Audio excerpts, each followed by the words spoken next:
Pronto, Isabelle, já está gravando, pode começar. Hoje a nossa palestrante se chama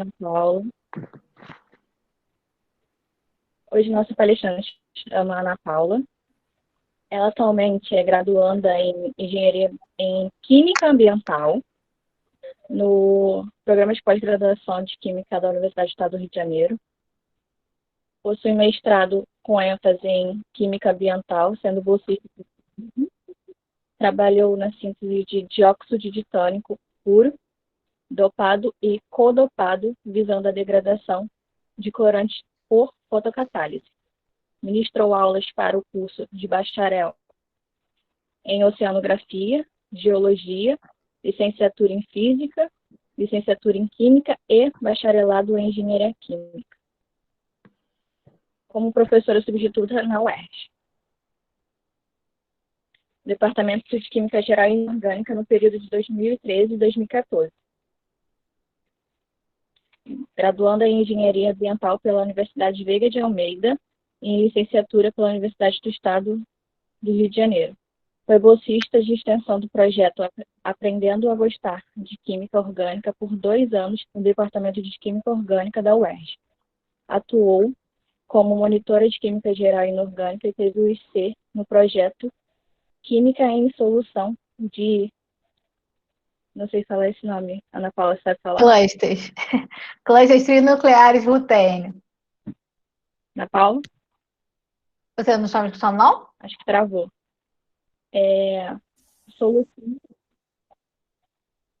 Oi? Isabelle, você que está com problema da internet, a Ana Paula até falou, o seu som que sumiu.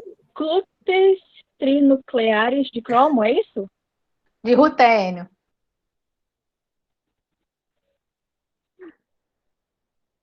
Foi meu som que sumiu? É porque a internet está caindo muito. Sim, eu tô.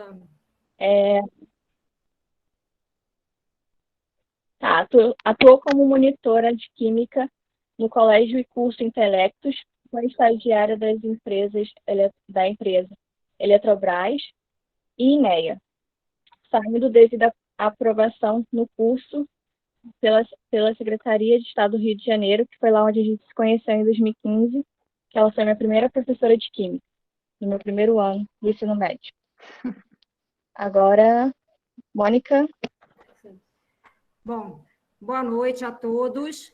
É um prazer ter uma aluna de doutorado da UERJ fazendo uma apresentação aqui no projeto Sustente UERJ.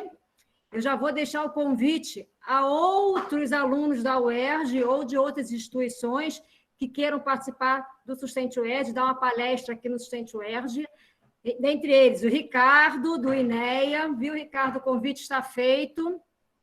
O Rafael também pode dar uma palestra, né? Aproveitando aí a deixa da Ana Paula. O Sustente UERJ é um projeto de extensão em que a gente tenta levar para a sociedade de modo geral e para alunos do ensino médio o que a universidade faz em cima do tema sustentabilidade. Tá? Então, como é que a gente trabalha o tema sustentabilidade na universidade e a gente tenta, então, passar isso de uma forma mais lúdica, né, para a sociedade em geral.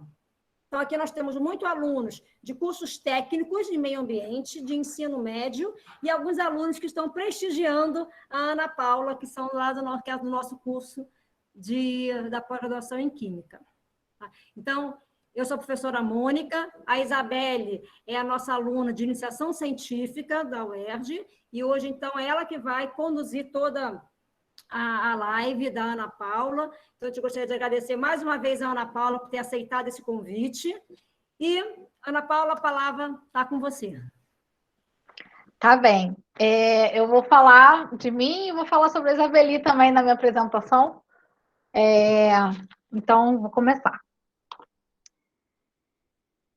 Se tiver alguma coisa errada, vocês me avisam, por favor, porque eu não estou vendo mais vocês.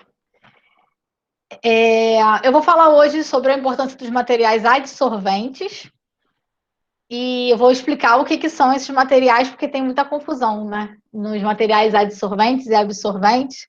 A gente vai falar um pouquinho mais sobre isso. Quem eu sou? Eu fiz a licenciatura na UERJ, caminho que a Isabeli está trilhando. Eu fiz engenharia ambiental pela Veiga de Almeida. Eu sou mestre e doutora em meio ambiente.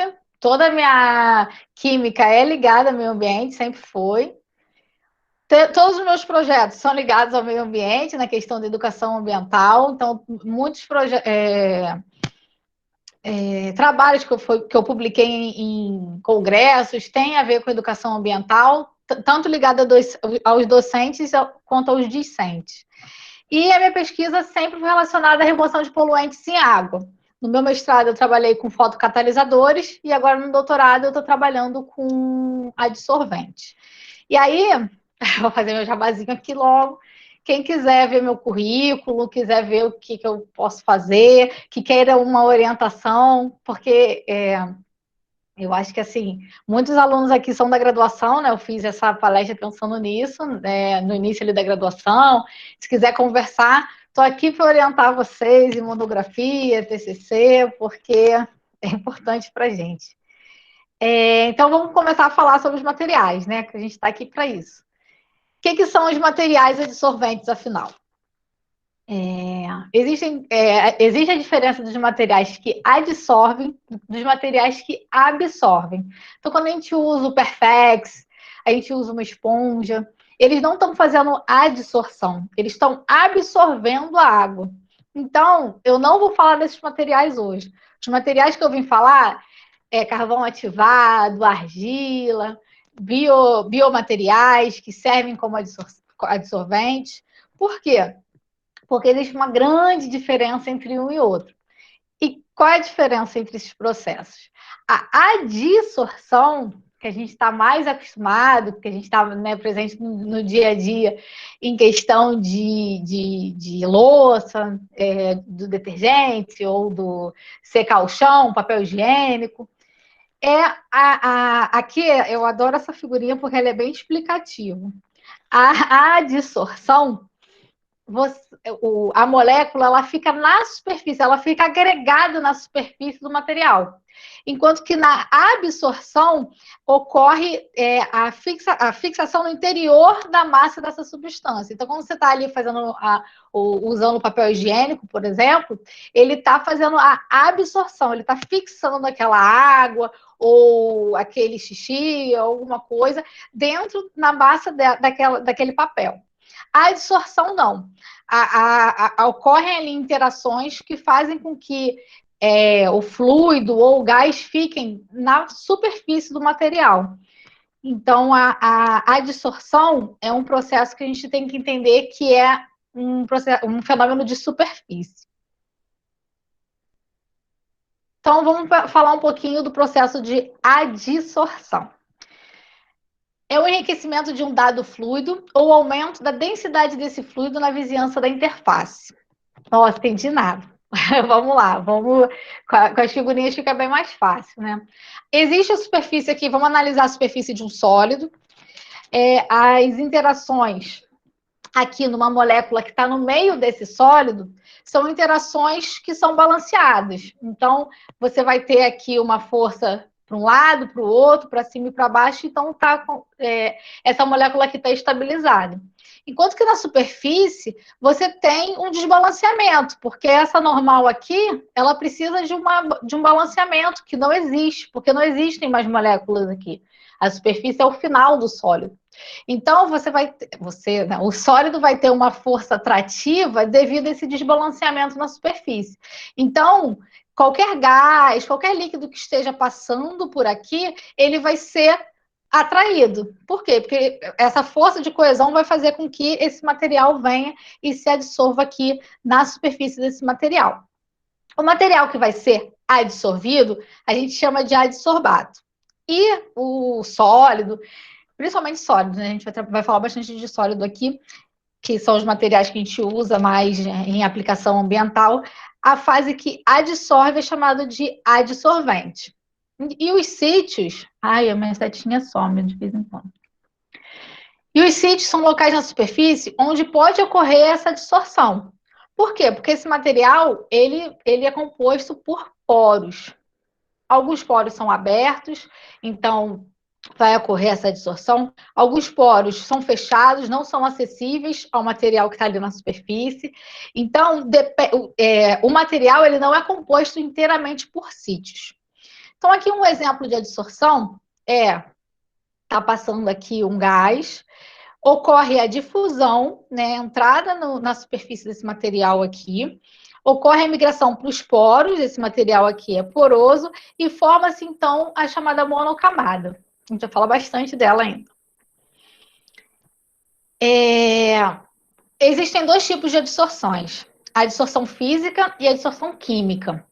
A adsorção física também é chamada de fisiosorção. A fisiosorção, ela se deve quando o adsorbato interage com o adsorvente por forças de Van der Waals. Coloquei um entre antes aqui.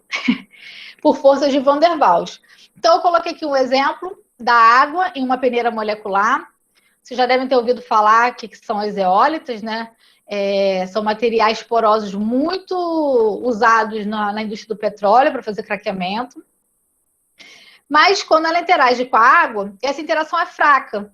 Essa entalpia de adsorção aqui tem uma magnitude muito baixa, não é uma magnitude de uma ligação química. Então, a gente fala que essa é uma fisiosorção, que é uma adsorção reversível. Então, ocorre a adsorção e ela é possível que a gente faça a desorção, né, que é pegar esse adsorbato e tirar esse adsorvente, e ela ocorre em multicamadas. Então, a monocamada é quando você tem ali um adsorbato interagindo com o sítio e não tem nada em cima, uma molécula em cima. Quando você tem multicamadas, várias moléculas de adsorbato podem estar ali, uma em cima do outro. A gente vai ver melhor essa imagem, mas eu não vou passar agora não. Mas a gente vai ver melhor. Se tiver dúvida, a gente fala depois. E a quimisorção, a adsorção química, ocorre quando o adsorbato e o adsorvente fazem realmente uma ligação química, né? Então, tem compartilhamento, tem mudança do orbital molecular, tem uma ligação acontecendo ali. Então, o exemplo é o monóxido de carbono numa superfície de céria. Aqui a entalpia de adsorção já é na faixa de 120 kJ por mol. A gente vai ver aqui porque é negativo, próximo slide. E então a gente fala que essa adsorção é reversível ou não. Ela pode não ser, porque a ligação é tão forte que na hora de dissolver, essa molécula pode se quebrar. Então, a gente não consegue fazer a desorção desse adsorbato. E ela ocorre ali em uma camada. Então, o que é o processo de adsorção e o que é o processo de desorção? A adsorção é aquela força atrativa ali na superfície do material. Ele é um processo espontâneo. Por quê? Porque ele está tentando balancear aquela carga que está ali faltando. Então, se ele é um processo espontâneo, a energia de Gibbs da adsorção sempre é negativa. E quando você tem a adsorção, você tem a perda do grau da liberdade, né? Você está pegando aquela entropia, aquela desordem, e você está diminuindo. Então, lembrando lá da lei de Gibbs, para isso ser negativo, tendo um ΔS negativo, lembrando que a temperatura é absoluta, então ela é sempre positiva, negativo com negativo dá positivo aqui. Para isso ser negativo, para ser espontâneo, então o ΔH da adsorção sempre é negativo. Então, sempre a adsorção é um processo exotérmico. Então, para a gente conseguir dissolver o material da superfície de um material, a gente vai e fornece calor. Porque com fornecimento de calor ocorre essa desorção, que é o contrário, né, desse movimento. A gente tem como saber o grau de recobrimento ou cobertura desse material. É dado por esse θ, né, esse grau de recobrimento, que relaciona os números de sítios de adsorção ocupados com o número de sítios disponíveis para adsorção. Então, a gente vê muito esse θ aqui, a gente vai falar mais na frente, mas quando a gente recebe alguns resultados de ASAP, quando a gente analisa, por exemplo, uma substância, ela adsorve mais ou adsorve menos que outra? Então, uma sílica vai absorver mais do que um carvão ativado? Como é que eu vou saber? Eu analiso esse θ. Se o volume absorvido for maior, é um material mais adsorvente. Lembrando que a velocidade da adsorção vai ser o Δθ sobre o tempo. Então, a quantidade que cobriu aquela monocamada daquele material no tempo. E aí, para a gente fazer a análise da adsorção em gases e em líquidos, a gente fala muito sobre as isotermas. O que são isotermas? ISO é igual, né, uma temperatura igual. Então, a gente vai variar ou a pressão ou o volume. Aqui vou falar aqui do gráfico para a gente já ir falando sobre isso. Quando a gente varia a pressão, a gente muda aqui a cobertura daquele material. Então, existe um equilíbrio dinâmico entre o gás ou o líquido que está ali livre, passando na superfície do material, e o que está ali adsorvido na superfície. Então, existe equilíbrio, eles estão trocando ali, as moléculas estão indo e voltando. Quando existe esse equilíbrio, a velocidade da adsorção vai ser a mesma que a desorção. Então, o grau de recobrimento, ele vai depender mesmo da da pressão. Por quê? Quanto maior a pressão, quanto mais eu estou pressionando aquele gás ou aquele líquido ali naquela superfície, maior vai ser o recobrimento. Não mexendo na temperatura, só mexendo na pressão. Existem várias equações matemáticas para descrever isso, né? A adsorção do soluto por sólidos em temperaturas constantes, e as principais, que são bem utilizadas, são as isotermas de Langmuir, de BET, Temkin e Friendly's. Mas existem diversas isotermas, diversos modelos matemáticos para tentar entender o mecanismo de adsorção. Eu vou falar de duas principais, né, que é de Langmuir e de BET. Qual é a diferença entre elas? A de Langmuir é a isoterma mais simples, foi a primeira proposta, e ela tem algumas hipóteses. Ela admite que essa adsorção é limitada apenas na monocamada. Aí aqui é a figurinha da monocamada, né? Então aqui você vai ter os sítios ocupados só pelo adsorbato. Só para dar o exemplo aqui de outras camadas, da multicamada, para vocês entenderem o que eu estou falando aqui da superfície, né? Então, em Langmuir é uma monocamada, todos os sítios são equivalentes, então eles têm energias iguais. As moléculas se adsorvem no dado sítio, independentemente da ocupação de sítios vizinhos, então entre um sítio e outro não tem interação. E essas moléculas que estão adsorvidas também não interagem entre si. Isso é muito difícil de acontecer, mas são as hipóteses de Langmuir, e por isso existem muitos desvios nessa hipótese, né? Geralmente ocorre uma ocupação múltipla de sítios, nem todo sítio vai ocorrer a adsorção de apenas uma molécula. Não existe uma uniformidade na superfície, então cada poro vai ter uma energia diferente. Existem interações entre moléculas adsorvidas, ou de atração ou de repulsão, e existe interação entre as moléculas adsorvidas e os sítios que não estão ocupados, né? Então, mas essa foi a primeira isoterma proposta. Vieram outros modelos para tentar melhorar a explicação desse sistema. Então, a isoterma de BET, que eu acredito que mesmo quem não vá trabalhar exatamente com a adsorção, mas vai trabalhar com materiais, vai acabar vendo essa isoterma, porque é uma das caracterizações de materiais que é importante. Em quase todos os artigos a gente encontra essa análise. Ela é uma modificação da isoterma de Langmuir. Aí, só para falar aqui que BET são 3 cientistas, porque tem muita gente que fala que é isoterma de BET. Não fala isoterma de BET, é BET, cada um teve uma contribuição. A adsorção aqui, ela não vai ocorrer só numa monocamada, ela ocorre na mono, e depois ela vai tendo multicamadas. As moléculas adsorvem camadas infinitamente, então eles assumiram um modelo que é como se aquele fluido que sempre estivesse passando e estivesse ali adsorvendo, e não há interações entre as camadas que são adsorvidas. Então, a monocamada, ela não vai interagir, ele assume que não vai interagir com outros. Mas, gente, existem outras isotermas, outras propostas. Um que tem, por exemplo, mais sítios do que moléculas para dissolver. Existem um mundo de isotermas, tá? Aqui é a equação que ele mostra qual é a capacidade máxima que um adsorbato vai conseguir interagir ali com um adsorvente. A gente vai falar muito mais sobre a isoterma, então aqui é só para a gente iniciar o assunto. Mas quais são as características de um bom adsorvente? Ele tem que ter muitas características.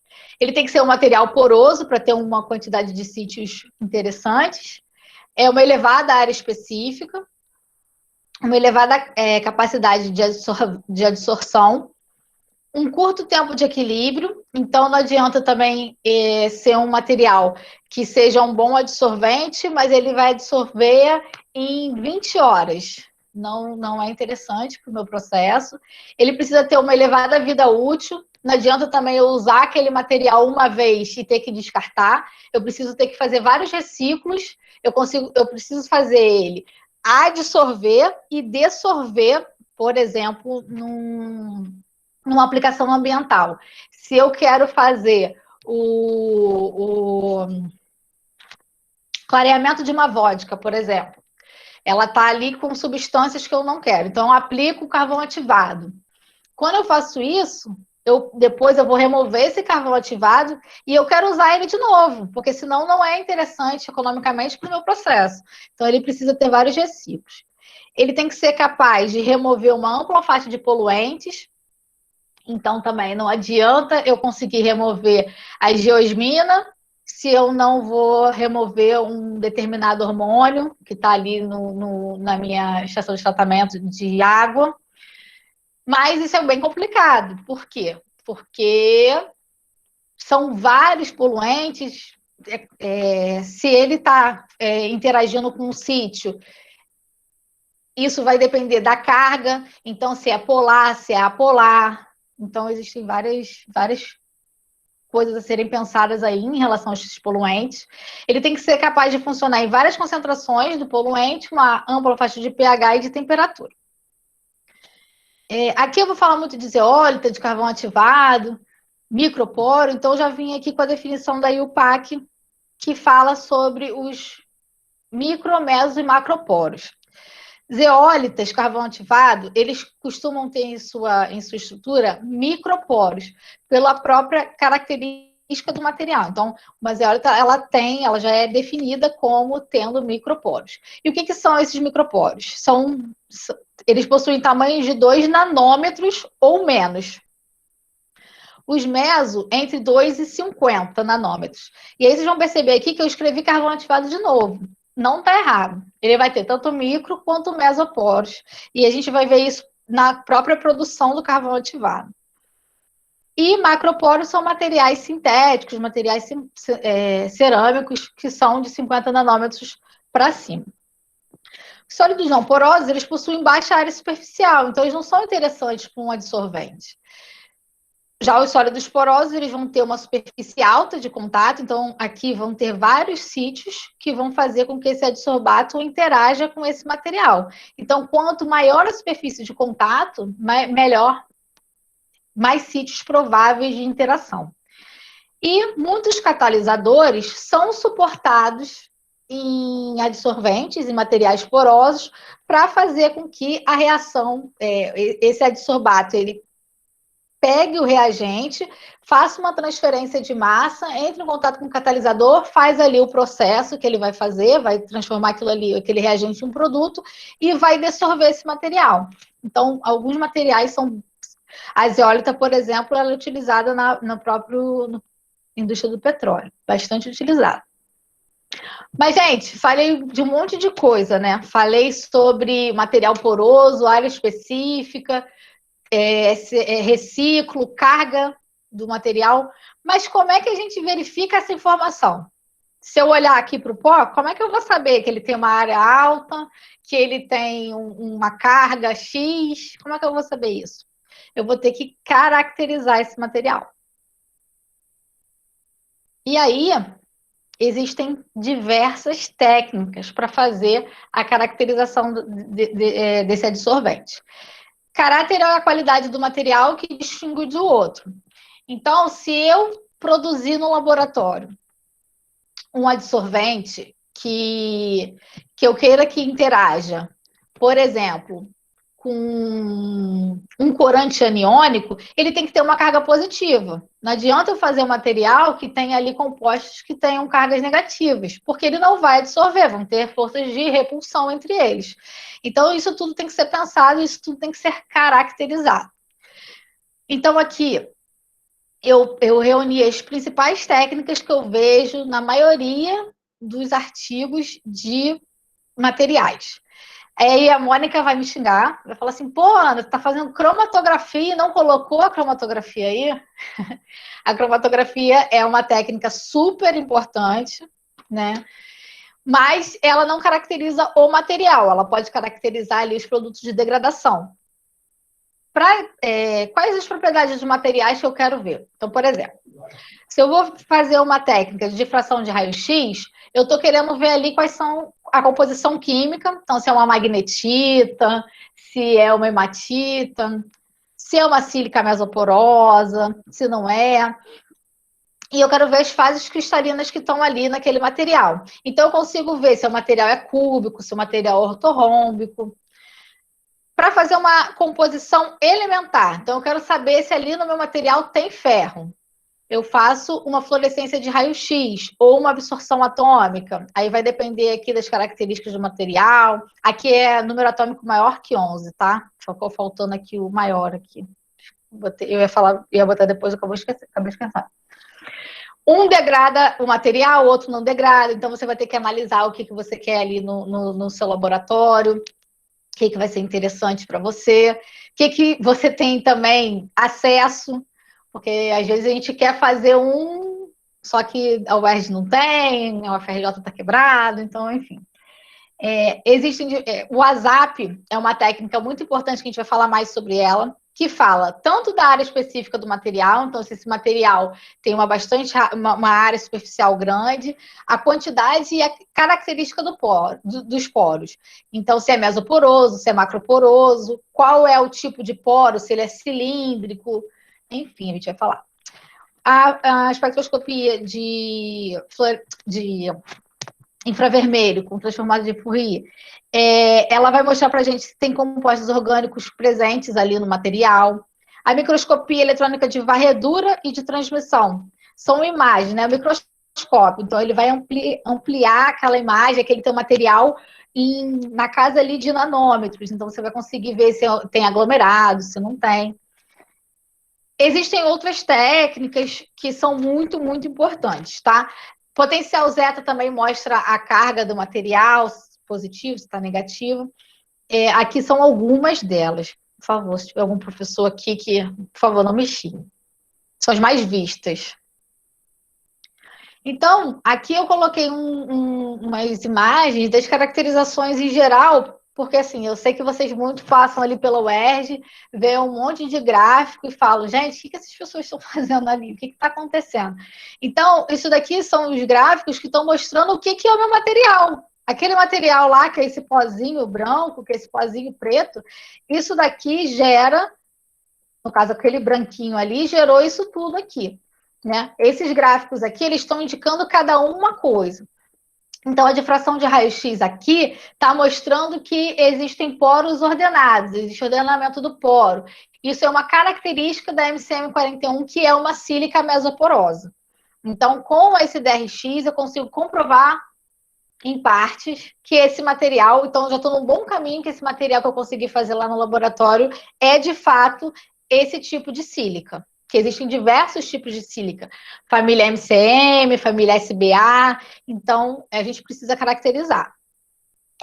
O WhatsApp está me mostrando, vamos falar daqui a pouco, qual é o volume de nitrogênio que ele conseguiu absorver quando a pressão está sendo ali aumentada. Então, ele vai absorver e ele vai dessorver. E isso vai mostrar para a gente a área específica e os poros.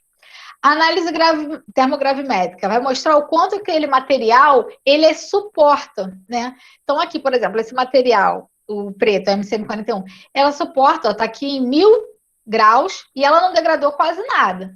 Enquanto que os outros materiais aqui, esse MCM41 aminado com ferro, olha aqui como ele perde compostos. Aí a gente vai analisar, existem algumas regiões que a gente pode falar o que ele está perdendo, o que ele não está, mas o que importa é que ele está perdendo bastante massa. Isso não é bom para um catalisador, para um adsorvente que seja. Se você for trabalhar em temperaturas de 1000 graus. Se você for trabalhar, por exemplo, no tratamento de um efluente, que ali ele está a 25 graus, não vai ter problema, ele não está fazendo grandes perdas aqui mássicas. Então, você tem que analisar também qual é o seu objetivo de colocar esse material ali aonde você vai colocar e o que você vai colocar. O ponto iserético vai mostrar se a carga do teu material, qual a variação do pH, se esse seu material tem carga positiva, se tem carga negativa. E isso é importante porque eu vou trabalhar com um determinado produto, que eu posso terminar com corante aniônico, com corante catiônico, ou uma molécula que seja, por exemplo, um metal pesado. Então, se eu tenho um material que ele esteja carregado positivamente, eu não posso pensar em fazer uma adsorção de metal pesado. Então, a gente tem que analisar isso. O infravermelho é uma espectroscopia que mostra alguns compostos presentes, alguns compostos orgânicos ou muitos compostos orgânicos. A microscopia, que é de varredura e é de transmissão. Então, você perceba que a de transmissão ela tem uma ampliação muito grande, eu consigo até ver os poros aqui desse material. Aqui mostra uma imagem maior do que foi formado ali. E o interessante que eu gostaria de destacar é o seguinte: existe uma caracterização que caracteriza por adsorção. Então, eu consigo caracterizar um adsorvente por adsorção. O equipamento que é utilizado é esse aqui, chamado de ASAP. Ele é bem difícil de utilizar, ele está em funcionamento, é uma coisa, tem que levantar as mãos para o céu. E ele mostra, aqui eu coloquei alguns catalisadores, para vocês terem uma ideia de um pozinho. Então, é possível ter 569 até aqui, o maior aqui, de 757 metros quadrados por cada grama desse material. Para você ver como é um material poroso, como é que tem várias rugosidades, e isso vai poder fazer a interação bastante ali com o seu adsorbato. O tamanho do poro, a distribuição, ele é importante para ver essa interação entre o adsorbente e o adsorbato, né? A magnitude da tua adsorção. Então, como é que é feita a análise da área superficial? Aqui é a área ocupada por moléculas de N2. Como é que funciona esse equipamento aqui? Ele coloca ali o material em contato com o nitrogênio líquido para resfriar, mas não vai... Em contato não, desculpa. Ele vai estar ali nessa bolsa aqui, ele vai estar embrulhado com o nitrogênio líquido para ter uma temperatura bem baixa e vai fazer uma pressão bem alta ali dentro. Aí ali você tem o seu volume morto, né? É o que não tem, o seu material está completamente limpo, digamos assim, né? Os sítios estão ali sem interação com nada, não tem oxigênio, não tem atmosfera, ele está ali puro. E ali, então, a gente adiciona o nitrogênio gasoso. O nitrogênio gasoso, então, vai se dissolvendo, e aí a gente consegue ver, a partir dessa área ocupada por essas moléculas do nitrogênio gasoso, o quanto você vai ter, a área total, quanto de sítio que você vai interagir ali entre o teu material e esse nitrogênio. Existem vários modelos propostos, né, desse gás, fórmula matemática da interação desse gás adsorvido, mas o método BAT é o mais utilizado. Então, aqui vem um aumento de pressão. Então, primeiro, tem condensação dos microporos, aí depois forma uma monocamada, então se estabiliza. Então, o adsorbato foi ali, o adsorvente fez uma monocamada. Depois, você começa a ter a condensação tem aqui a formação de uma multicamada e a condensação dos mesoporos. E aí existe uma faixa de pressão para se trabalhar, que já é bem definida, já é padrão. Essa parte do isotermo a gente vai trabalhar entre 0,05 e 0,3. Então, é essa parte da isoterma que a gente trabalha. E a partir dessa equação, que eu não vou definir aqui, não é a intenção do trabalho, essa equação ela mostra o que a gente quer saber, que é o volume correspondente à monocamada. Então, quanto de sítio tem ali naquele adsorvente. A partir da linearização da fórmula de BET, então a gente tem um intercept. Isso aqui nada mais é do que uma... Ai, meu Deus. É uma equação do primeiro grau, né? Então, tá falhando aqui. Y é igual a X mais B. Então, a partir disso, quando eu tenho um Y e um X, eu consigo colocar a partir do coeficiente angular e o coeficiente linear, tanto Vm quanto C, que é uma constante que vai depender da interação do sólido com gás. Porque o nitrogênio é o mais utilizado na técnica de ESAP, mas existem outras moléculas de gases que podem ser. Argônio, por exemplo, é utilizado também.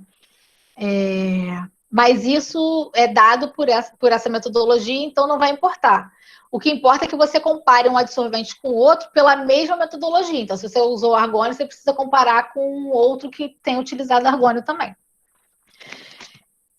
E é interessante essas isotermas, porque aí o PAC também já falou que, dependendo do material, essas isotermas vão ter estruturas parecidas. Então, se tiver uma isoterma que a adsorção se dê por essa 1, é uma característica de um sólido com microporosidade. Então, eu já sei que o material que eu sintetizei lá no laboratório é microporoso. 2, são típicas de sólidos não porosos. Então, não é um bom adsorvente. Então, se eu fiz isso aqui, já descarto o material. Aqui é a isoterma 4, então tem mesoporo e esterese. Por que eu pulei a 3, tá? Vou falar da 3 e da 5, depois eu volto aqui para a esterese. São sistemas onde a 3, tá? Que é essa parte aqui côncava, e a 5 são sistemas onde as moléculas do adsorbato, elas têm interação maior entre si. Então, se passar um líquido ali que eu quero adsorver, ele não vai adsorver, porque as interações entre eles são maiores do que com a interação com o adsorbato. Então, também não interessa como bom adsorvente. E a 6, a adsorção do gás por um sólido não poroso de superfície quase uniforme. Isso aqui eu nunca vi. E ele fala que é um caso raro, deve ser bem, bem raro mesmo. Os materiais que a gente costuma trabalhar são meso e microporos, que tem o meso e microporos. Os microporos são um problema de trabalhar, porque são poros muito pequenos, então a interação com certas moléculas acabam não acontecendo.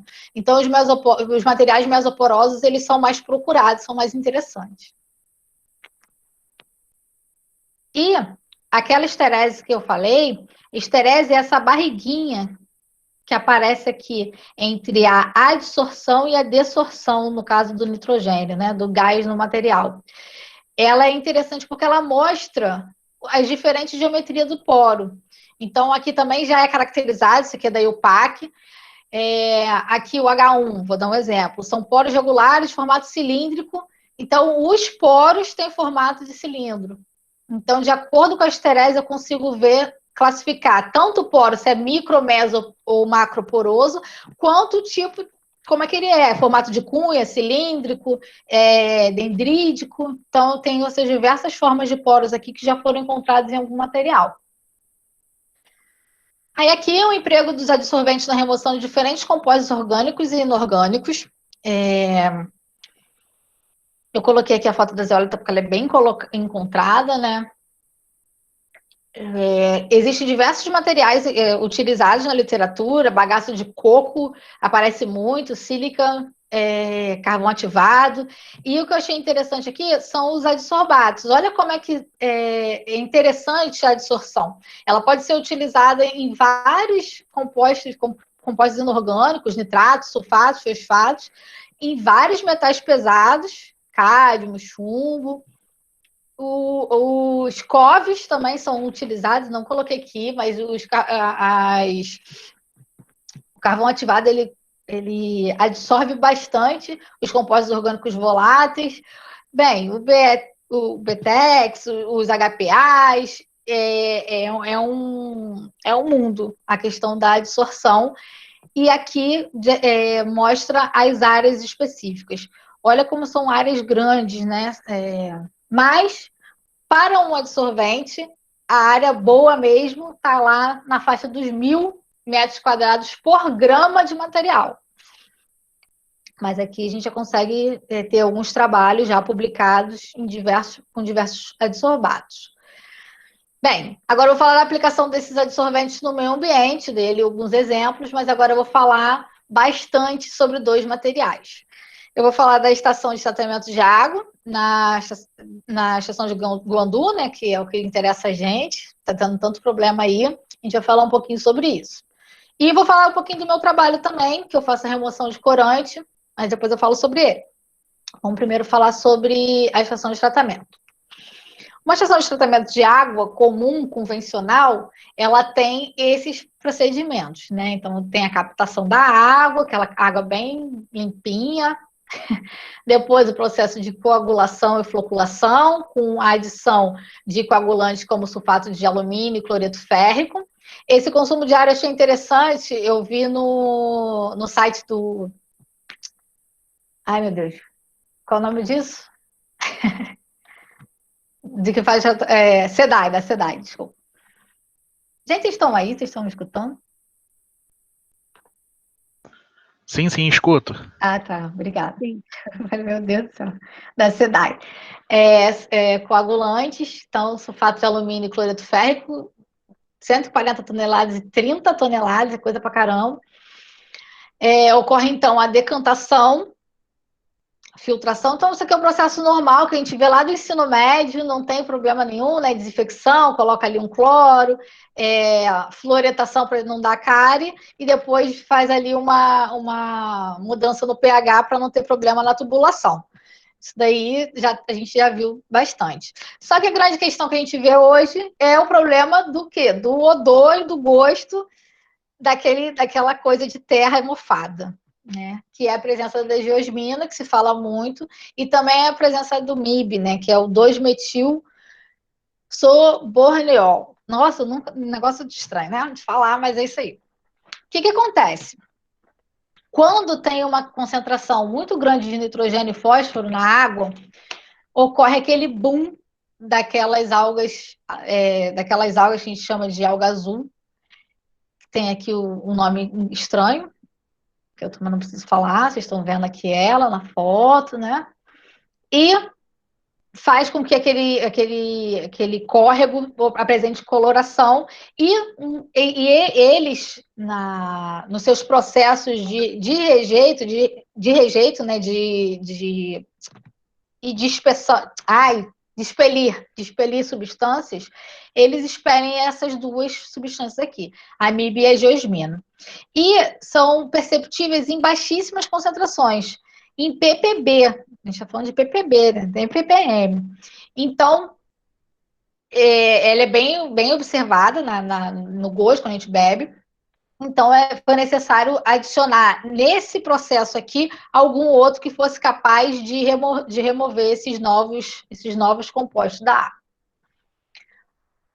Lembrando que só tem esses compostos, né, em perceptíveis, que não são nem tão em grandes concentrações, baixas concentrações, mas quando tem nitrogênio e fósforo na água, que já é o problema.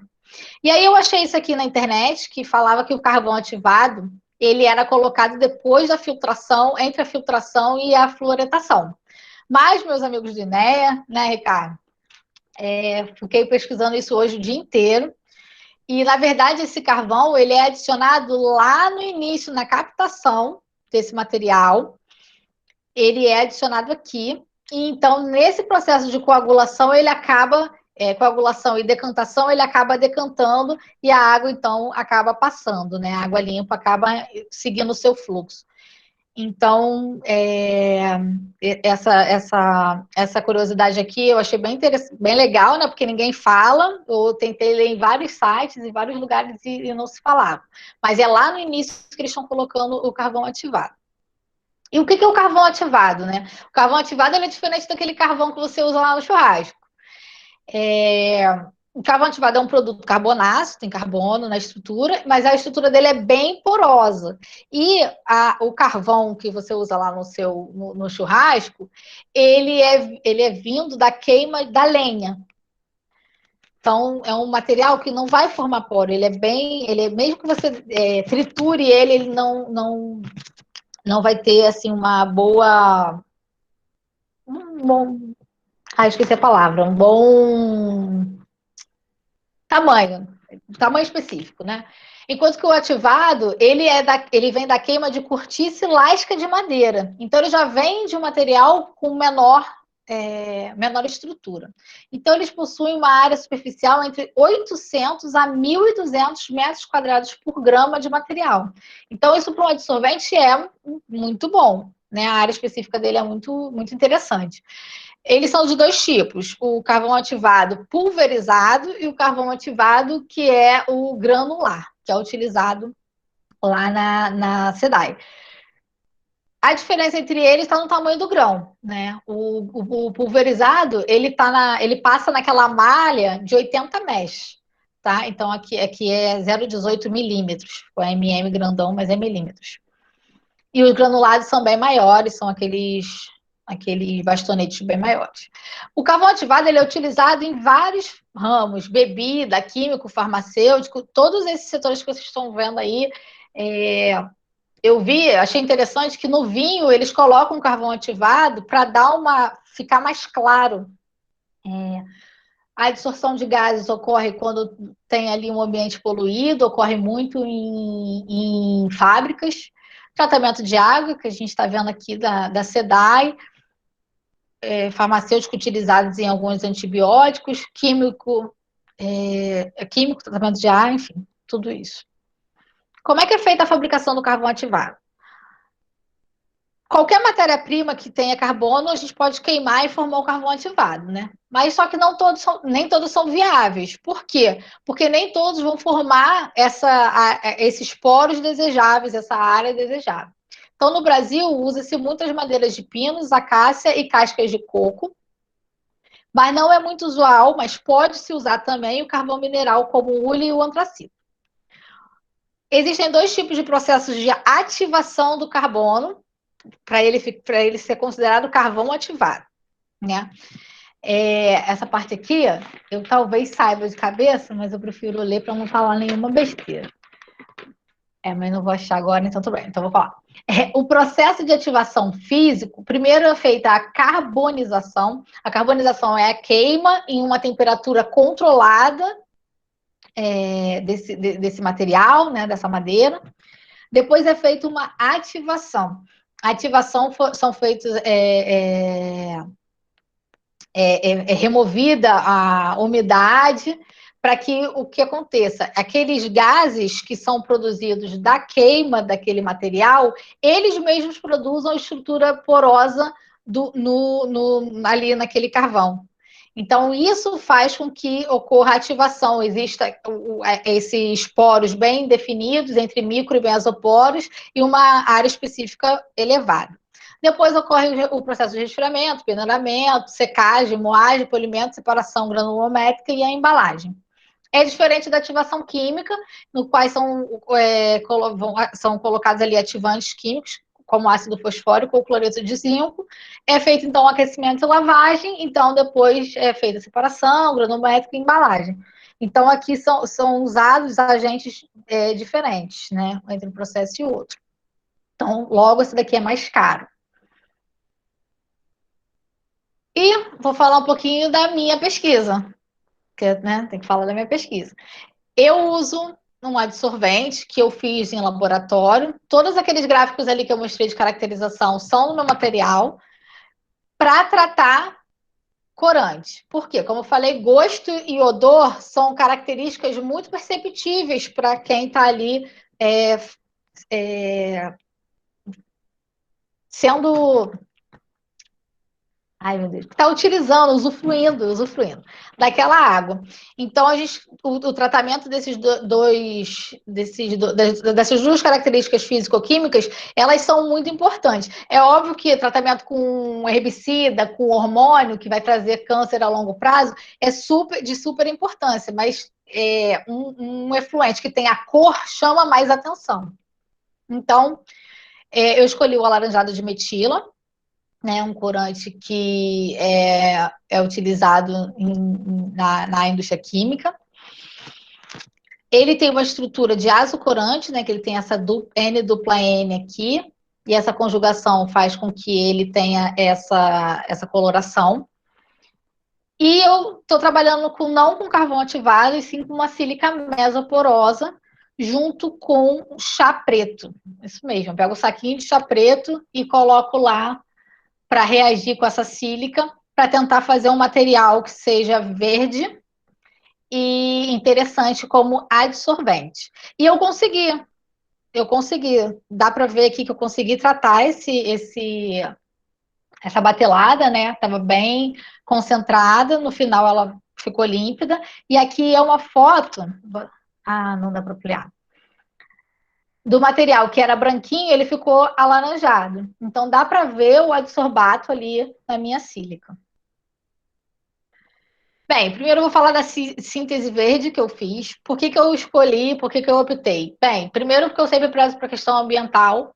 Então, quanto menos solvente eu utilizar, que seja orgânico, melhor. Além disso, é baixo custo. Eu pego ali um saquinho de chá verde com água, claro que é água destilada, é água meliquê, e faço a síntese dessas nanopartículas através de um cloreto metálico, um sulfato metálico. Então, existem diversas... isso aqui tudo são artigos, flores, frutos, sementes que já foram utilizadas nas sínteses de nanopartículas, principalmente de ouro e prata, mas existem todos os tipos de nanopartículas que vocês pensarem, partículas metálicas e bimetálicas formadas através de diversos estratos. E aqui embaixo eu coloquei, sumiu, mas voltou, algumas estratos de plantas, né, de chás, aloe vera, a Camellia sinensis, que é chá preto, chá verde. O que acontece? Esses chás, ele tem altíssimas presenças de polifenóis. Então, esses polifenóis, eles acabam sendo bons adsorventes. Então, é interessante a gente colocar essa interação entre a sílica e esses materiais para melhorar a capacidade de absorção do corante ou de qualquer outro poluente que a gente queira trabalhar. Então, o que eu fiz? Peguei essa sílica, a MCM41, eu ancorei com nitrogênio, porque para essa interação entre esses polifenóis ser aumentada, e fiz aqui o meu material final, na verdade, é esse aqui. Como é que eu fiz isso? Eu peguei a MCM41, que eu já tinha feito, aquele pozinho branquinho, a sílica, e depositei chá sobre ela. Só isso. Depois a secagem do material. Aqui são os diferentes materiais que eu fiz lá no laboratório. É uma pesquisa, fiquei 2 anos fazendo isso, então são vários materiais, e aí consegui um material que seja melhor adsorvente, que tivesse uma adsorção interessante. Vou falar desse que é aqui, já já. Mas os testes que eu fiz eu variei a massa, eu variei o volume da solução, a massa do adsorvente, o volume da solução. Eu analisei o tempo de contato, que, como eu falei, não adianta o adsorvente ser bom em 20 horas. Analisei diferentes concentrações do corante. O interessante também é que esse corante não seja muito concentrado, porque no efluente ele não vai estar lá em 100 miligramas por litro. Na maioria das vezes ele vai estar com baixíssima concentração. Variei o pH e variei algumas temperaturas. Aí, essa fórmula aqui é bem interessante e importante vocês entenderem. Por quê? Esse QT, desculpa, esse QT é a quantidade de material absorvido no material. E como é que eu analiso o quanto eu consegui absorver ali na monocamada daquele material com o corante? Bem, eu faço isso através de uma técnica chamada espectroscopia, que a gente vai ver daqui a pouco no próximo slide. Mas aí, a gente, nessa espectroscopia, vai ver a concentração inicial, então a concentração lá do alaranjado de metila, que estava bem laranjão, estava bem concentrado, menos a concentração no tempo. Aí eu vou tirando alíquotas, então 5 minutos, 10 minutos, vezes o volume dessa solução, que eu variei aqui em vários volumes, dividido pela massa do adsorvente que eu coloquei. Se eu coloquei muita massa, eu coloquei pouca massa, esse K aqui vai me falar. É óbvio, se eu coloquei muita massa, esse Q vai diminuir, porque ele não está absorvendo tanto. Eu que estou colocando ali muito material. Então, é interessante que eu coloque uma massa baixa e esse Q seja alto. Interessante. O comprimento de onda que a gente analisou lá na jade de metila foi de 464 nanômetros. Aí eu vou falar um pouquinho sobre a espectroscopia no UV, rápido, não vou dar uma aula de espectroscopia, só para vocês entenderem o que eu fiz lá no laboratório. A espectroscopia é uma interação entre a matéria e uma fonte de radiação eletromagnética. No caso, a gente está trabalhando com UV-Vis, então a radiação na região do visível e na região do ultravioleta, tá? Então, essas duas fontes são emitidas, elas vão passar por um monocromador, vão atravessar a solução, vão passar por um detector e ele vai me falar aqui a concentração do meu material. A espectroscopia ela pode ser utilizada para um monte de coisa, para falar sobre as transições eletrônicas do material, mas na ambiental a gente usa muito a espectroscopia para analisar a concentração do material, tá? Então, por exemplo, aqui, só voltar para vocês terem uma ideia. Aqui, ó, esse material aqui estava bem concentrado, bastante alaranjado de metilo. Esse daqui já não tem uma concentração muito alta. Então, isso aqui eu consigo ver no olho nu. Só que isso daqui foi um tempo de 3 horas que estavam se passando. E nos 5 minutos, no 15 minutos, como é que eu fazia essa análise? Aí só a espectroscopia para me mostrar, para me falar o que é. Então, a lei de Lambert-Beer, ele relaciona a absorbância, que eu leio através desse detector aqui do material, e ele relaciona a absortividade molar, o coeficiente de absorção, que eu faço através de uma curva de calibração desse alaranjado de metila com diferentes concentrações, o caminho óptico, que é o tamanho daquela cubeta que eu uso, de uma cubetinha que eu uso, e relaciona com a concentração. Então, a cubeta sempre vai ser do mesmo tamanho, e o coeficiente de absorção também, né? O mesmo material, é o alaranjado de metila, então eu consigo relacionar a absorbância que eu estou lendo com a concentração do meu material. E aí, eu vejo isso aqui, ó, essa coisa linda, que no início estava absorvendo muito, então tinha muito alaranjado de metila, e ao longo do tempo, 420 minutos, eu analiso essa banda aqui, e essa banda está bem menor. Se o alaranjado de metila, alaranjado já está falando, né? É laranja, ele então absorve radiação na sua cor complementar, né? Então ele vai absorver na região do azul. Então o que eu estou vendo aqui é justamente aqui no comprimento entre 464, que é o máximo aqui, o comprimento de onda que está batendo. Tá? Porque senão você vai falar assim, poxa, mas o laranja está entre 580 e 620. Mas não, porque ele está absorvendo a radiação azul. Então, eu fiz esse teste de adsorção, analisei as isotermas, e aí eu não analisei apenas aquelas que a gente conversou, eu não analisei a BET ela é bem utilizada para gás, e aqui a gente está falando da adsorção de um líquido, num sólido. Então, eu usei 4 isotermas diferentes. Essas isotermas, elas mudam na questão da adsorção. Então, um vai achar que vai supor que é uma monocamada, outro uma multicamada, um vai seguir a lei de Henry. Então, é só nisso que elas se modificam. E fiz estudo cinético para saber se era primeira ordem, segunda ordem. E eu fiz isso através daquela fórmula que eu mostrei para vocês, no QE e do CE.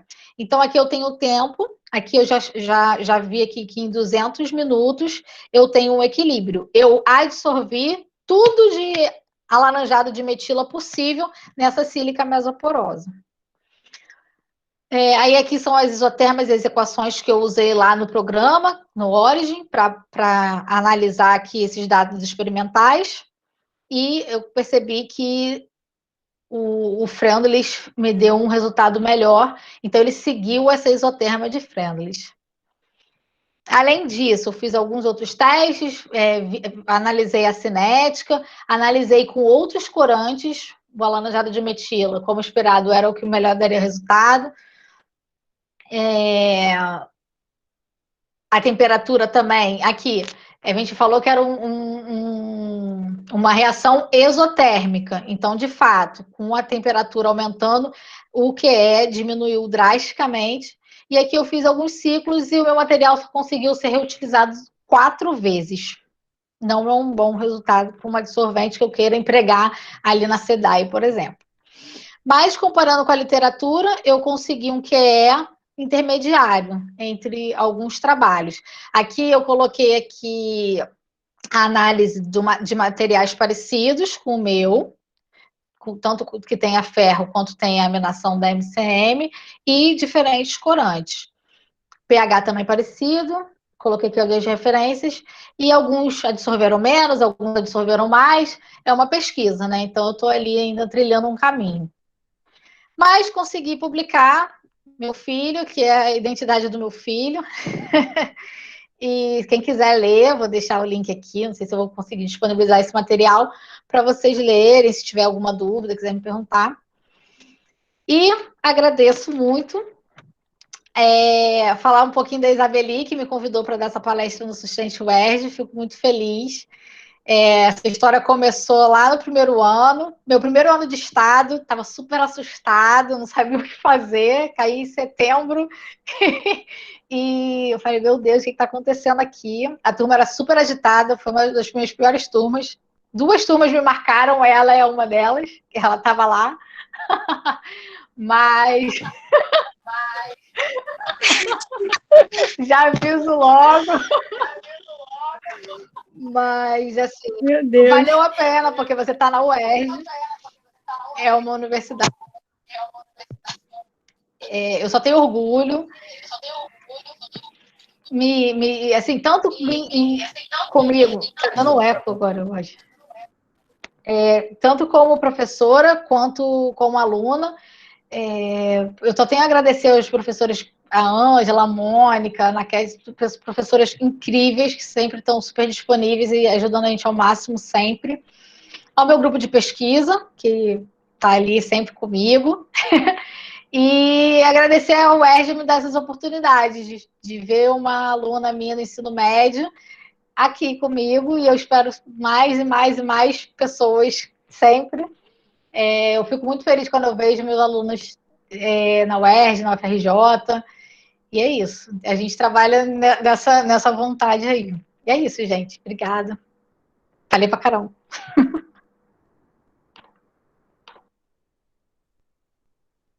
Posso parar de apresentar?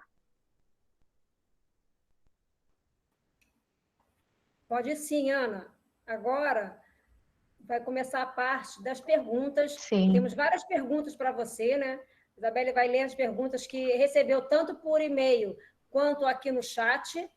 Então, agora seria mais esse debate e está com vocês aí. Vocês estão me ouvindo? Sim. É que eu estou usando o telefone do meu namorado aqui. Porque o que eu estou usando está muito travado, a internet não está indo direito para ele. No chat tem algumas perguntas. Eita. O Ricardo, Tinha ele que ser. perguntou sobre os reciclos do carvão ativado, se ele tem limite.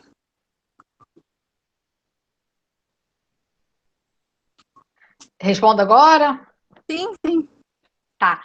Então, o carvão ativado, eu não trabalho. Eu li, falar nisso, eu tinha que fazer uma propaganda para uma amiga que fez um trabalho super interessante na UFRJ sobre carvão ativado, adicionando, eu nem falei, herbicidas, 2,4D. Só que ela não conseguiu reciclo. Mas não é porque o trabalho dela não conseguiu que não exista. Tanto é que a SEDAI usa, então deve ser um material que tenha bastante reciclo. Mas eu realmente não sei quanto de reciclo, se o granulado consegue mais ou menos o que eles usam, né? Não sei. Não sei, Ricardo. Você deve saber essa pergunta. Você podia responder para a gente. Não sei não. Eu tô perguntando. Uma vez eu vi um artigo na revista Visual de Química que era sobre uma fábrica que eles estavam usando carvão ativado de atomácia para tirar odor e cor de xarope de bala. Sim, sim. Aí eu achei muito curioso que eles queriam fazer uma destinação porque tinha uma capacidade de reciclos, né? Não dá para ficar absorvendo e sorvendo ad eterno. Sim. E eu achei legal essa questão até econômica também, do tipo, você ainda gera um resíduo, você tem limites, eu achei muito interessante para saber como é que seria se calculado isso de repente. Entendi.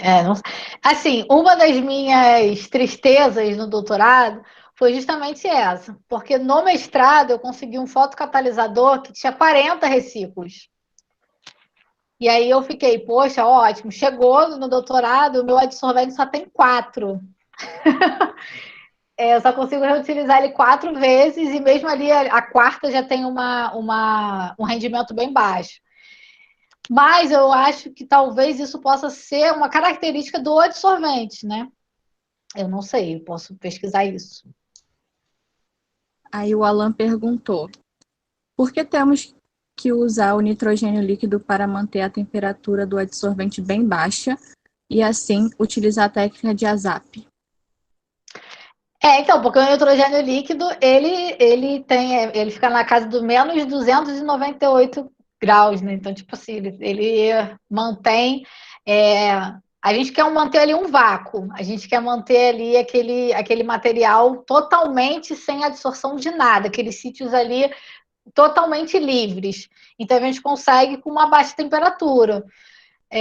Pode ter alguns equipamentos que utilizem outro material, mas eu acho que o nitrogênio ele é bem mais utilizado. Eu nunca vi, não sei, Mônica, se você quiser falar, se você já viu, o uso de algum outro gás para diminuir a temperatura. Eu acho que o nitrogênio é o que vai em temperaturas mais baixas, entende? Por isso que ele é utilizado. Sim, normalmente, ele até se vai outro, a gente tem alguns trabalhos aqui que mostra com hélio, só que é muito mais caro. Então, o nitrogênio ele também é um gás inerte, e aí tem todas as vantagens de ser inerte, ser mais barato, por isso que é feito com nitrogênio. E aí todas as isotermas, né, foram calculadas em cima do nitrogênio, que tem que ver densidade, coisas desse tipo.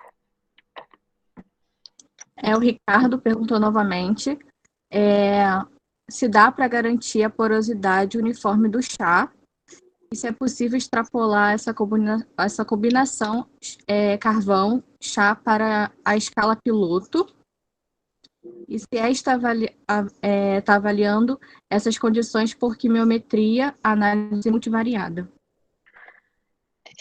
Então, não analisei por quimiometria. A questão do chá, né, então eu estou puxando sardinha para minha pesquisa, eu acho muito interessante, porque são sínteses práticas, rápidas, baratas, com nenhum problema ambiental. Eu posso descartar ali, eu posso até beber. Não, tô brincando, é óbvio que não, mas é super verde, é uma síntese realmente verde. Não estou enganando vocês. O único problema do meu material é fazer MCM41, porque eu uso surfactante Então já também não é tão verde assim. Mas a parte do chá, ela é bem interessante. Eu estava querendo extrapolar minha pesquisa para o carvão, por ele ser bem natural, muito mais do que a MCM41, porque não tem uso surfactante, junto com o chá. Só que o doutorado são só 4 anos, eu quero fazer muita coisa, quero fazer cromatografia, quero fazer para analisar ali o que eu estou degradando, o que eu não estou. Eu estava querendo fazer a absorção de herbicida, sair de corante. Então tem muita coisa. No meu mestrado eu não vou conseguir dar conta disso. Então eu vou ficar ali na sílica, por ali mesmo. Talvez no pós-doc, Ricardo. Eu recebi bastante perguntas sobre bioadsorção de remissões de metais pesados. Sobre isso. O que acontece? Eu podia falar um pouquinho também, mas na verdade, essa questão dos bioadsorventes é o uso de alguma biomassa, né? Casca de coco são os mais utilizados, mas tem infinitos trabalhos com várias plantas, com vários materiais que fazem a remoção, mas aí tem de cobre, aí é um mundo também. Chama alguém para dar outra palestra, posso também dar outra só sobre isso, porque tem muito trabalho, que analisa. Só que o grande problema, também tem uma amiga que trabalha nessa área, é justamente porque esses trabalhos eles usam uma dosagem muito alta de metal. E que, na realidade, lá numa estação de tratamento, você não vai encontrar. Então, não adianta, por exemplo, estar trabalhando com a laranjada de metila ou com o cobre super concentrado. E conseguir uma absorção ótima. Eu vou chegar lá na estação de tratamento de água, não vou conseguir nada, porque ele não está naquela concentração. Então, tem essa questão também entre a escala piloto, né, do que o Ricardo falou, e ali aquele laboratório, o micro e o macro. Qual a importância de um adsorvente nas células solares? Se for possível indicar algum material geral ou específico. Então, na célula solar, eu não sei, né? Porque eu tenho que estudar sobre célula solar, mas pelo que eu lembro, né, da célula solar, você não usa adsorvente, você usa um absorvente. Você usa um corante que vai absorver a radiação. Então, eu acredito que seja Aí, no caso, ele está trabalhando com o oposto de mim. Eu estou querendo absorver o corante, a pessoa está querendo usar o corante como um absorvedor de radiação. Eu não lembro de, em célula solar, a gente usar adsorvente. Porque o que você vai absorver? Você quer absorver ali água? Você não quer absorver nada ali. Você quer absorver algum tipo de radiação. Então, acredito que eu não esteja falando tanta besteira assim. Acho que é isso aí. Quais as principais vantagens e desvantagens da utilização de adsorventes para a remoção de poluentes em meio aquoso? Bem, vamos lá. A adsorção tem um problema, que você não está degradando aquele poluente, você só está removendo dali. Então, por exemplo, se eu usar a geosmina, tirei lá a geosmina com carvão ativado. Eu não degradei a geosmina, eu só tirei ele lá da água para você beber. Mas a geosmina vai continuar lá como um produto ruim, um poluente. Assim que você utilizasse, ao invés da adsorção, utilizasse uma fotodegradação ou um fenton, algum tipo de reação que degradasse o poluente, aí eu estaria já quebrando aquela molécula e tentando, de fato, remover aquele poluente e não apenas transferir ele de lugar, e sim quebrar ele e tirar ele e transformar ele, né, na melhor das hipóteses, em CO2 e água.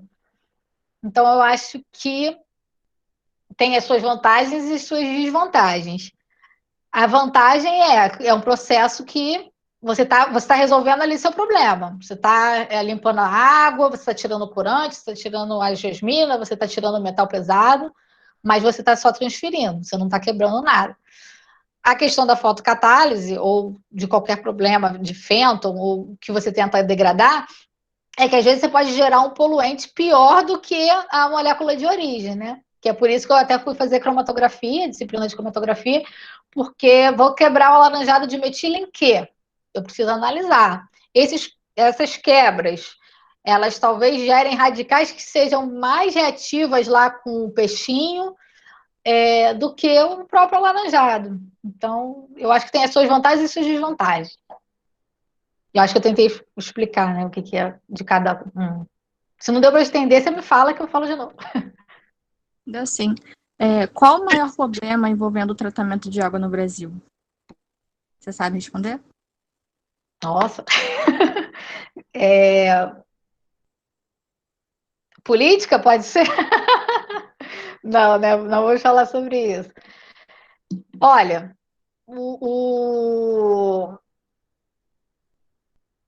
eu, quando falo disso, de esgoto ou de água, eu penso na situação difícil que a gente vive e eu penso assim no pior cenário possível do Brasil, que é o Maranhão, né? Então, a gente não tem um processo justo nem de tratamento de esgoto, nem de água. E quando você tem ali é o que eu falei, a gente tem aí a geosmina, o problema da geosmina, porque a gente tem um descarte ali desenfreado de muita coisa nitrogenada e fosforada. E como é que a gente vai resolver isso? Acho que o grande problema do Brasil inteiro é esse. Não tem uma fiscalização, se você jogar... a área ambiental, ela está sucateada, já está vendo sucateada há um tempo. Então, eu acho que é a questão da fiscalização mesmo e do interesse. Sim, verdade. Para finalizar, qual a sua motivação para essa linha de pesquisa?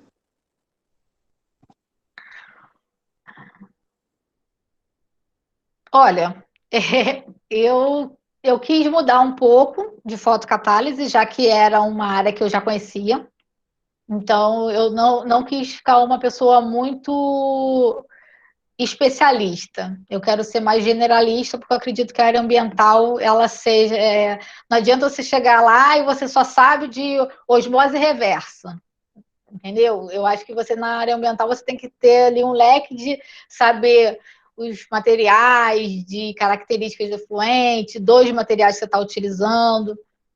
Então, no mestrado eu usei a fotocatálise, ok, já entendi como é que funciona, aí vim para a adsorção.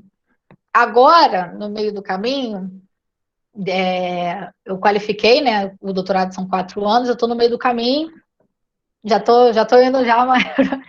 E aí eu queria, na verdade, fazer fênton. Agora eu estou pretendendo trabalhar com um pouquinho de fênton, para aprender essa parte também.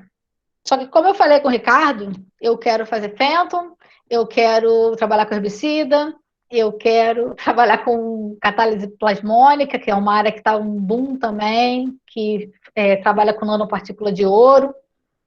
É uma catálise também, só que ela funciona ali no plasma do ouro. Então, é legal porque eu vou saber de muita coisa, mas eu também não posso perder o foco, né? Senão eu não acabo o doutorado nunca. Mas a minha motivação foi essa. Minha motivação foi tentar entender. Olha, essa parte de isoterma, de sólido com gás, sólido com gás, ela é bem difundida, você vai ver um monte de slide na internet. Só que essa parte de modelagem de efluente com interação com sólido não é tão fácil, tão simples de entender. Tanto é que eu fiz uma disciplina na pós-graduação que a professora falou assim, caramba, tem pouca literatura sobre isso, tem pouca coisa. Então, era uma área que eu quis explorar, assim, foi diferente, eu gostei, achei bom, aprendi bastante. É isso. Foi pelo prazer, né? De ter conhecimento.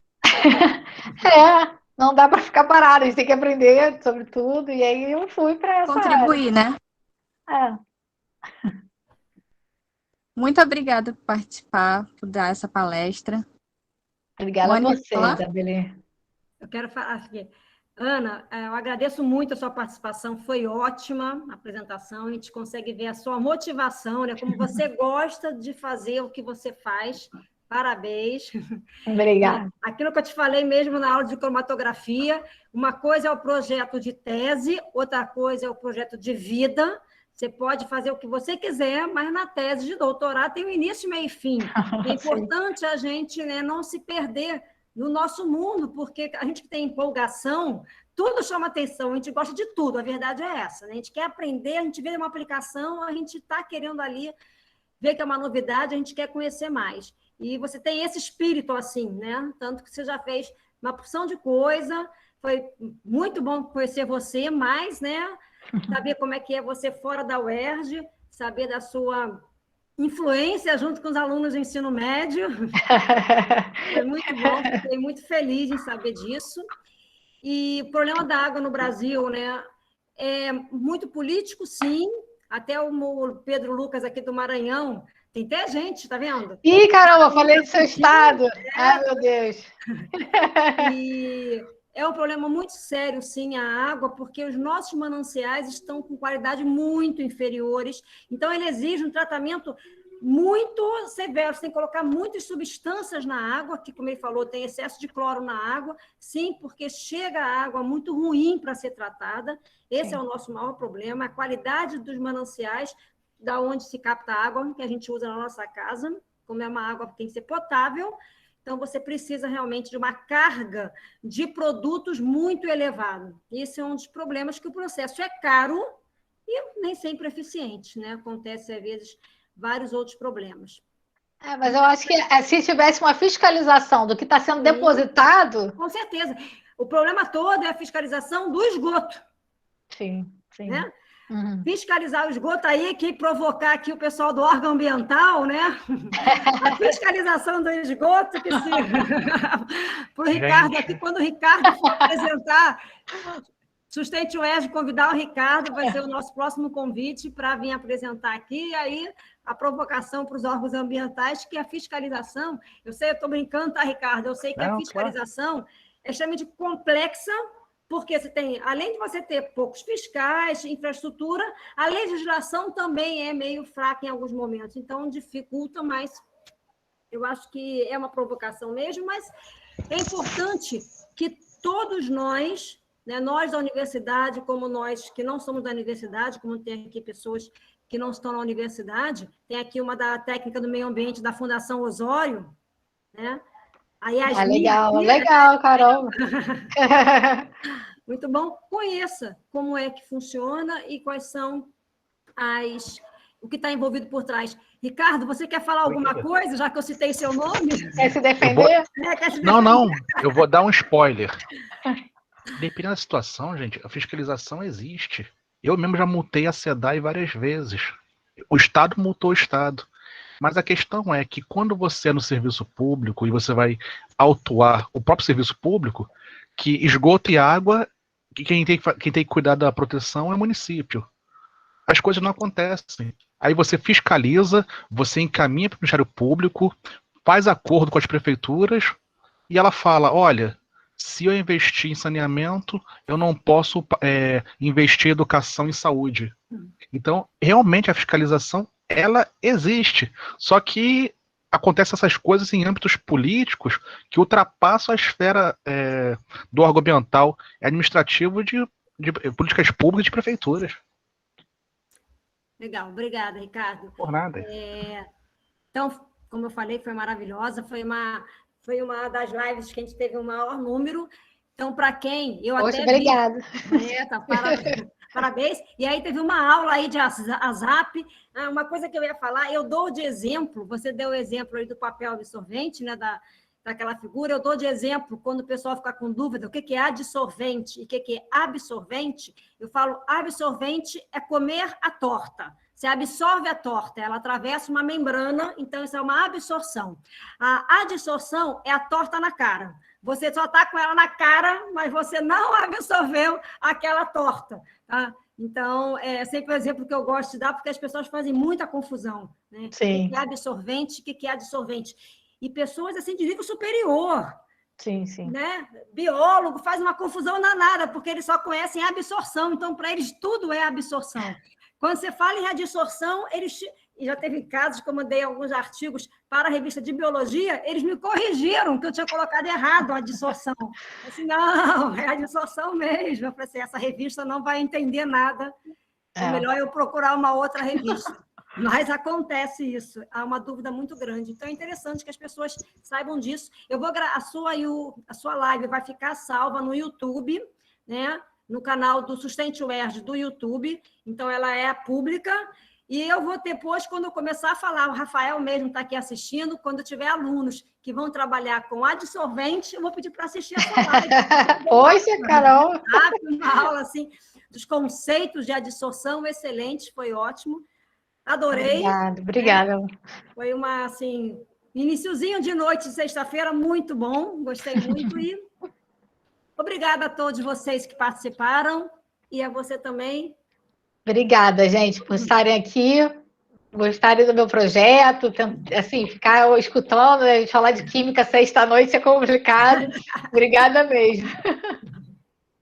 Obrigada aos alunos do ensino médio que assistiram até agora, mesmo sem entender boa parte, mas se interessaram. Muito obrigada por assistirem. Ao decorrer dos anos aí do ensino médio, vocês vão entender mais um pouquinho, aos poucos, porque tem muita coisa que vocês não viram ainda.